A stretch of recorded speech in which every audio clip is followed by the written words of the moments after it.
Barthélémy Diaz à Sacré-Cœur 2 et 3, le maire de Mermoz qui effectuait une visite de proximité chez les populations a demandé aux Dakarois de libérer Khalifa Sall avant de les inviter à assiéger les préfectures pour récupérer leurs cartes.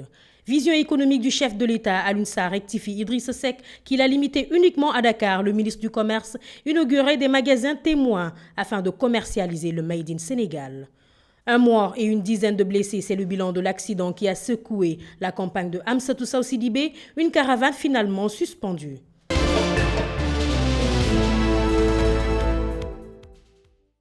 Bonsoir à tous, bienvenue. À mesure que l'échéance du 30 juillet approche, que les grandes lignes de démarcation se dessinent et se précisent, le maire de Mermoz Sacré-Cœur, Barthélémy Diaz, troisième sur la liste de Manko Taxawu Sénégal, a effectué une visite de proximité. Il a demandé aux Dakarois de libérer Khalifa Sall, mais le seul problème est celui lié aux cartes d'électeurs. Voilà, nous sommes dans le cadre de la coalition Manko Taxawu Sénégal de Dakar. Nous sommes dans le cadre de la proximité, ici dans la commune de Mermoz Sacré-Cœur, et particulièrement dans les quartiers de Sacré-Cœur 1 et 2, et qui sont des quartiers assez particuliers, dont nous sommes en train de faire du porte-à-porte pour apporter le bonjour du maire de Dakar, Khalifa Sall, mais aussi présenter le bulletin de vote du maire de Dakar aux populations de Sacré-Cœur 1 et 2, et leur dire que ce bulletin de vote est certes un bulletin de vote, mais c'est aussi une clé de prison.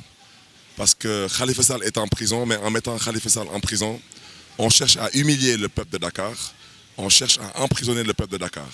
Donc ce dimanche, ce bulletin de vote pour les Dakarois, c'est une clé pour ouvrir la cellule de prison. Et je rappelle aujourd'hui que nous sommes plus que satisfaits.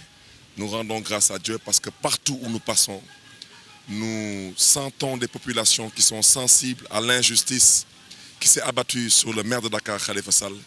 Et tout le monde aujourd'hui est prêt à relever ce défi qui est lancé à Dakar.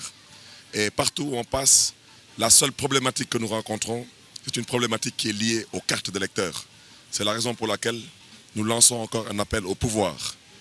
Nous demandons au pouvoir de revenir à la sérénité, de revenir à la lucidité.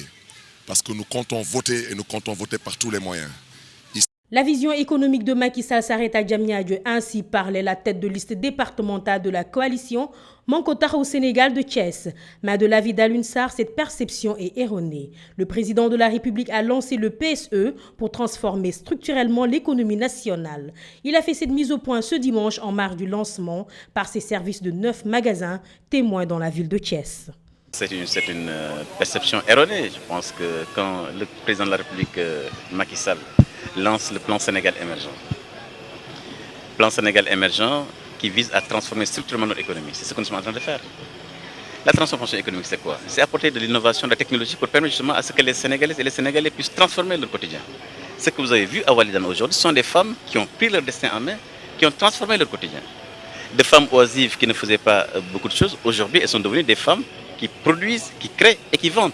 C'est ça la croissance économique. Puisque vous savez, nous sommes dans un pays où 99,8% des entreprises sont des PME. Donc naturellement, faire le focus sur ces PME, c'est faire le développement du Sénégal. À présent, l'actualité en bref.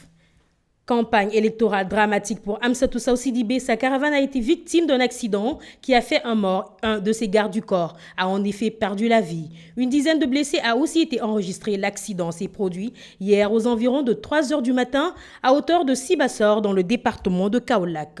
L'hôpital régional a été mis à contribution. La professeure a décidé de suspendre sa campagne.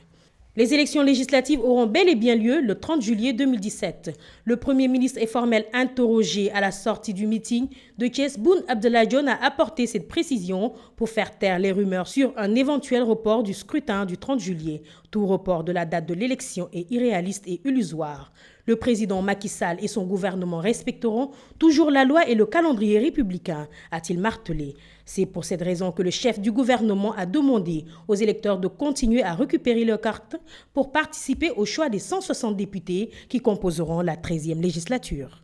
Cheikh Abdou Bali est d'avis que l'opposition composée de Mbaké Mbaké est à respecter. Interpellé d'en débattre campagne sur le choc perspective entre Mbaké Mbaké, la tête de liste départementale de Benno Bokk Yakaar reconnaît que la bataille de Touba a déjà démarré. Il déclare en passant qu'il garde jalousement la faveur des pronostics en direction des législatives. Grâce notamment à ses actions caritatives vis-à-vis des populations défavorisées. En outre, il se réjouira de l'important taux de retrait des cartes d'électeurs au niveau du département et espère que la dernière semaine fera l'objet d'un grand bond. Cheikh Abdoulaye Mbacké Gaïndé d'assurer que la remontada se fera dans la cité religieuse. C'est tout pour aujourd'hui. On se donne rendez-vous demain s'il plaît à Dieu. D'ici là, restez connectés sur votre site de référence Dakaractu.